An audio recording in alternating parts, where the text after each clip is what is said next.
Hello, grammarians. We're going to talk about that versus which, but I would like to start off by saying that in the study of grammar, there's basically this long, ongoing fight between two camps. And it's between the prescriptivists, who believe that language has concrete rules that need to be abided by, and the descriptivists, who also believe that language has rules, but see language as more subject to change than the prescriptivists would like. Now, I find myself to be right in between these two camps, which frequently makes me feel like I want to stick out my hands and say, "You guys, stop fighting, you're both right." All of this is to say that Brian Garner, the prescriptive author of my main usage manual, Garner's Modern American Usage, is not a fan of the word which. He thinks it's ruined more sentences than any other word in English through its overuse. On the other hand, Jeffrey Pullum, one of the editors of my descriptive Cambridge Grammar of English, says that this position of Garner's is utter bunkum and nonsense, and that upon review of the entire body of English literature, the rules about which and that are largely made up. This is why it's so hard to get a good straight answer to that versus which on the internet, because everyone is arguing at once. Because half the people say that there are definite rules, and then half the other people say the rules don't matter, dude. But a prolonged study of both camps has led me to determine that there are distinctions in usage. There is a time to use that and a time to use which. From this entire argument, from these generations of just bickering, I have sussed out two distinctions. Distinction 1, that is bad with commas. Distinction 2, which is bad with people. So let's start with distinction number 1, that is bad with commas.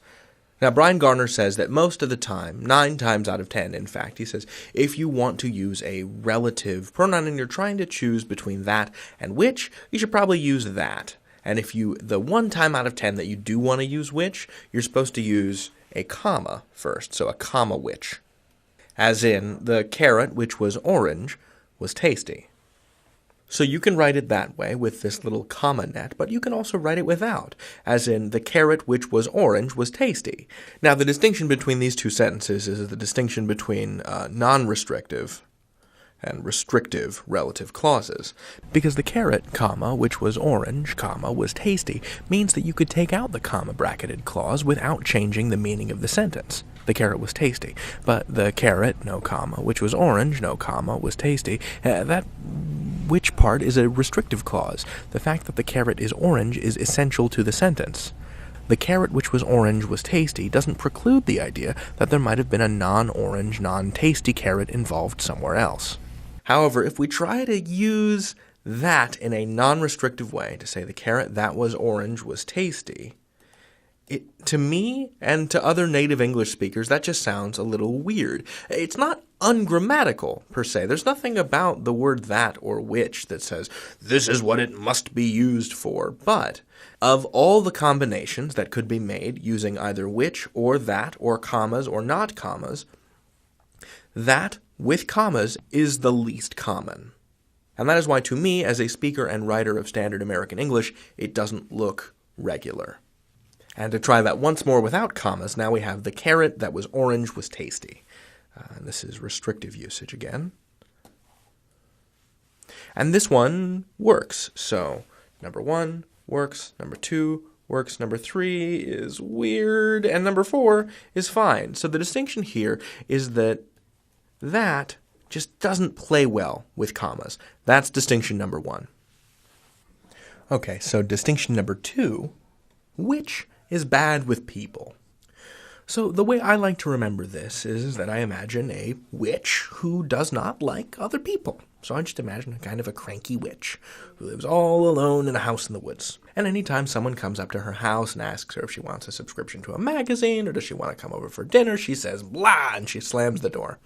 The witch doesn't like people. So the way this shakes out is that which doesn't refer to people, and that can refer to anything. This is also really strange, and it betrays a prejudice in English toward human beings. Check this out.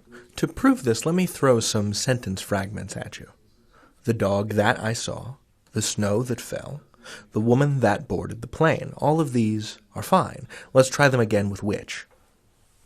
The dog which I saw, the snow which fell, the woman which boarded the plane. Now this, to me, as a native speaker of English, doesn't sound right. It should either be who or that. And again, this isn't because of some kind of rule of official grammar. This is just the way that the language has shaken out. Which just doesn't have a connotation of human beings. So that's the essential distinction. That doesn't like commas, which is bad with people. You can learn anything. David out.